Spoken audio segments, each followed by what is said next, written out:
Hi friends, welcome back. तो friends, अभी की न्यूज है, सऊदी अरब क्यों भेजी भारत ने अपनी इंडियन आर्मी। चलो देखते हैं, पता करते हैं। तो वीडियो शुरू करते हैं, पर वीडियो शुरू करने से पहले अगर आप चैनल पर नए हो और आपने अभी तक सब्सक्राइब नहीं किया तो जल्दी से पहले सब्सक्राइब के बटन और बेल आइकन को क्लिक कर लो ताकि आपको हमारे सारे न्यू वीडियोस के नोटिफिकेशन मिल जाए जैसे हम अपलोड करें। अगर आपको वीडियो पसंद आता है प्लीज लाइक एंड शेयर और ट्विटर में हमें फॉलो करें। जब भी हमारे किसी भी चैनल में नए वीडियोस पब्लिश होते हैं ट्विटर में आपको नोटिफिकेशन आ जाएगा। चलिए शुरू करते हैं। पिछले काफी दिनों से मैक्सिमम अपडेट्स अफगानिस्तान को लेकर निकल कर आ रही थी, जिनके बीच भारत और सऊदी अरब को लेकर एक बहुत ही बड़ी मेजर डेवलपमेंट स्किप हो गई थी। सऊदी अरब का नाम सुनते ही वैसे आपके मन में ऑयल प्राइसेस और भारत सरकार और सऊदी अरब के बीच मनमुटाव याद आता होगा, क्योंकि पिछले काफी समय से भारतीय सरकार सऊदी अरब से आग्रह कर रही थी कि वो क्रूड ऑयल की प्रोडक्शन को बढ़ाकर आर्टिफिशियल तरीके से क्रूड ऑयल के दाम बढ़ाना बंद करे। हालांकि अलग डिबेट का विषय है कि क्या वाकई में बढ़े हुए पेट्रोल और डीजल के प्राइसेस के पीछे क्या सऊदी अरब और बाकी ऑयल प्रोड्यूसिंग देशों का ही हाथ है, या फिर जो मोदी सरकार और बाकी भारत के राज्य सरकारों ने पेट्रोल और डीजल पर टैक्सेस बढ़ाए हैं उनका हाथ है। लेकिन मनमुटाव के बावजूद दोनों देशों के बीच डिप्लोमेटिक चैनल्स पूरी तरह एक्टिव हैं और इतनी गर्मजोशी से काम हो रहा है कि हाल ही में दोनों देशों के बीच एक ऐतिहासिक डेवलपमेंट हो गई है। डिप्लोमेटिक संबंध तो भारत और सऊदी अरब के बीच कई सालों से लगातार मजबूत हो रहे हैं, क्योंकि भारत कई सालों से कई बिलियन डॉलर्स का क्रूड ऑयल हर साल सऊदी अरब से खरीदता है। लेकिन हाल ही में हमने देखा कि भारत के आर्मी चीफ MM नरवणे साहब पहली बार पिछले साल दिसंबर के महीने में सऊदी अरब और UAE के 6 दिन के दौरे पर गए थे, जिसको भारत और सऊदी अरब के बीच सैन्य संबंधों की शुरुआत के रूप में देखा गया था। पाकिस्तान को तो उस समय चिंता भी सताने लग गई थी कि कहीं सऊदी अरब अपने ऑयल रिजर्व्स या मक्का मदीना की सिक्योरिटी भारतीय सेना को ना दे दे। पाकिस्तान को तो खैर उस समय एक बहुत ही बड़ा झटका तो लगा था, लेकिन अब उसको उससे भी बड़ा झटका ये जानकर लगेगा कि भारत और सऊदी अरब ने अपने सैन्य संबंध मजबूत करने के लिए एक और बड़ा कदम उठा दिया है, जो कि स्ट्रेटेजिक रूप से भारत और सऊदी अरब को और भी ज्यादा क्लोज ला लेगा। दरअसल खबर ये निकल कर आ रही है कि भारत और सऊदी अरब के बीच अब एक नेवल युद्धाभ्यास की भी शुरुआत हो गई है, जिसके बाद अब सऊदी अरब उन देशों की लिस्ट में शामिल हो गया है जिनके साथ भारतीय नेवी नेवल युद्धाभ्यास करती है। स्क्रीन पर आप रेफरेंस के लिए द टाइम्स ऑफ इंडिया के एक आर्टिकल का स्क्रीनशॉट देख सकते हैं, जिसके मुताबिक भारतीय नेवी और सऊदी अरब की नेवी ने इतिहास में पहली बार नेवल एक्सरसाइज में हिस्सा लिया। जो नेवल एक्सरसाइज दोनों देशों के बीच में हुई उसको नाम दिया गया है अल मोहेद अल हिंद, और ये इस एक्सरसाइज का पहला एडिशन यानी पहला संस्करण था,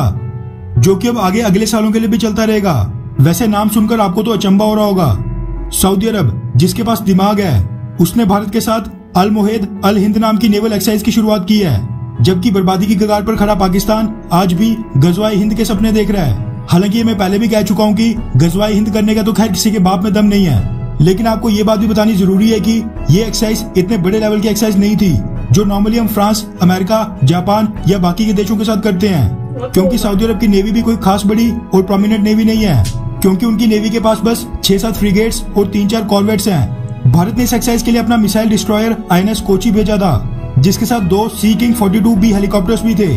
सऊदी अरब के साथ चल रही नेवल एक्सरसाइज से पहले INS कोची पिछले हफ्ते यूनाइटेड अरब एमिरेट्स की नेवी के साथ जायद तलवार नाम की नेवल एक्सरसाइज में भी शामिल हुआ था। वैसे सऊदी अरब के साथ अल मोहेद अल हिंद नाम की ये नेवल एक्सरसाइज भारत और सऊदी अरब के बीच सैन्य कॉपरेशन को और भी ज्यादा बढ़ा देगी, जो पाकिस्तान के लिए तो बिल्कुल भी अच्छी खबर नहीं है।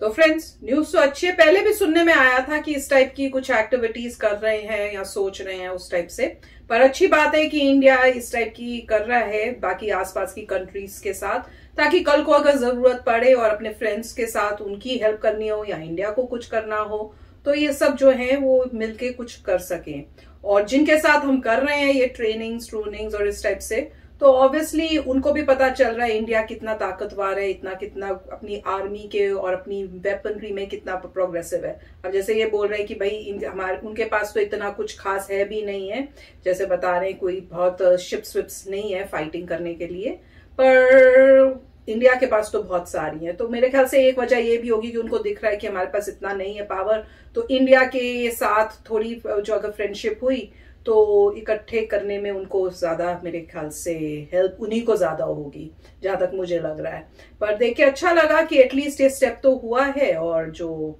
दूसरी कंट्रीज हैं वो तो दुखी होंगी, परेशान होंगी और डरेंगी, और डरना अच्छा है। राइट। तो नॉर्मली ये था कि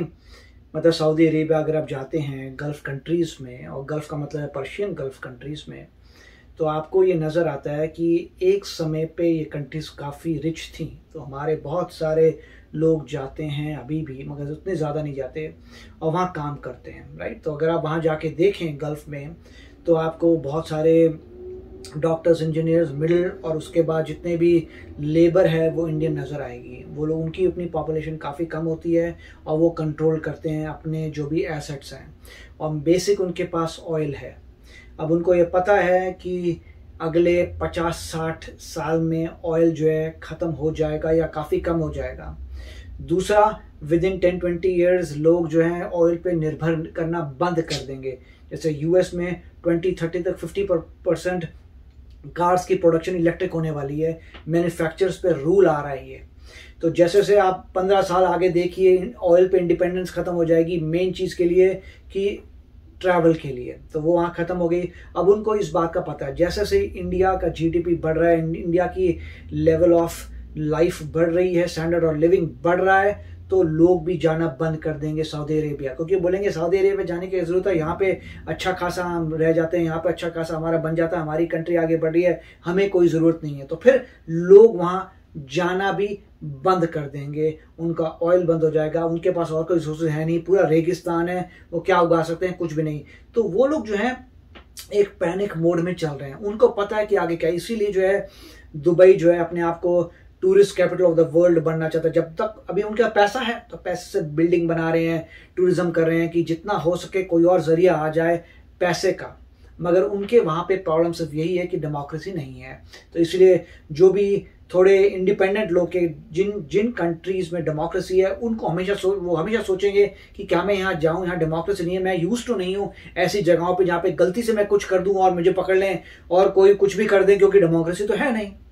मेन प्रॉब्लम तो यही होती है, जब भी आप ऐसी जगहों में जाते हैं या जाना चाहते हैं, आपके मन में अगर आप डेमोक्रेटिक कंट्री से आ रहे हैं तो आपको ये डर लगता है पता नहीं यार मैं गलती से कुछ कर दूं, कुछ हो जाए फिर क्या करेंगे, ये तो पीछे पड़ जाएंगे, क्योंकि यहाँ तो डेमोक्रेसी है नहीं, पता नहीं क्या लॉ है क्या है। जहां पे डेमोक्रेसी है वहां पूरा है, आपके कोर्ट में जाइए, प्रोसीडिंग होगी, 36 लॉयर हैं, बहुत कुछ हो जाता है, बट वहां तो बड़ा, वहां भी कोर्ट होंगे मगर कुछ है नहीं, डेमोक्रेसी तो नहीं है। तो मतलब उस हिसाब से, और प्लस आपने कई कंट्रोवर्सीज भी देखी है, प्रिंस ने ये करवा दिया वो करवा दिया, तो थोड़ा रहता है।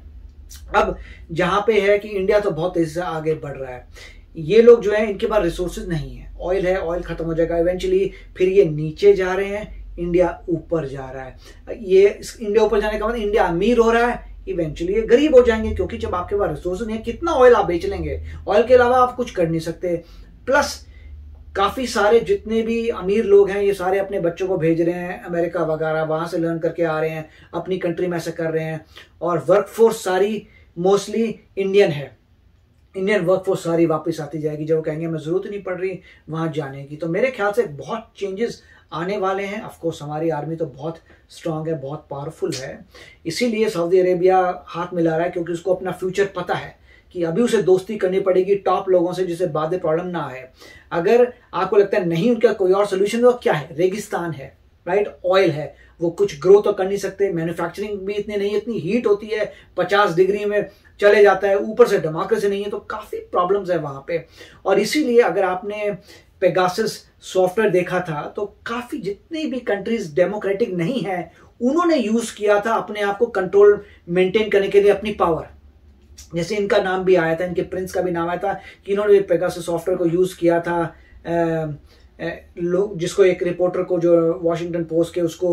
मारने में। तो मतलब बहुत, ये क्यों यूज कर रहे हैं, क्योंकि जो भी चाहता है कि मैं पावर में रहूं, प्रिंस हूं, पावर में रहूं, डेमोक्रेसी ना आए, तो उसे कंट्रोल करने के लिए पेगासस सॉफ्टवेयर यूज करते हैं। सब बड़े लोगों पे स्पाइंग हो रही थी, जिसे अपनी पावर रखें, तो कब तक चलेगा, राइट। तो ये पॉइंट है। तो इसीलिए मैं कहूंगा इंडिया तो बहुत आगे जाएगा, और अभी जो है ये बात सही है कि इंडियंस वहां जाते हैं तो उन लोगों का भी आउटलुक ऐसा है कि ये लोग गरीब देश से आ रहे हैं, परंतु ये आप 20 साल बाद देखिए ऑपोजिट होने वाला है, वहां के लोगों को शायद छोड़ के इंडिया आना पड़ेगा कार्य करने के लिए। तो देखेंगे क्या होता है, और इसीलिए मैं बहुत ही खुश हूं कि इंडिया बहुत तेजी से आगे बढ़ रहा है। यस फ्रेंड्स, तो चलो चलते हैं, मिलेंगे नेक्स्ट वीडियो में बहुत ही जल्द। Till then take care and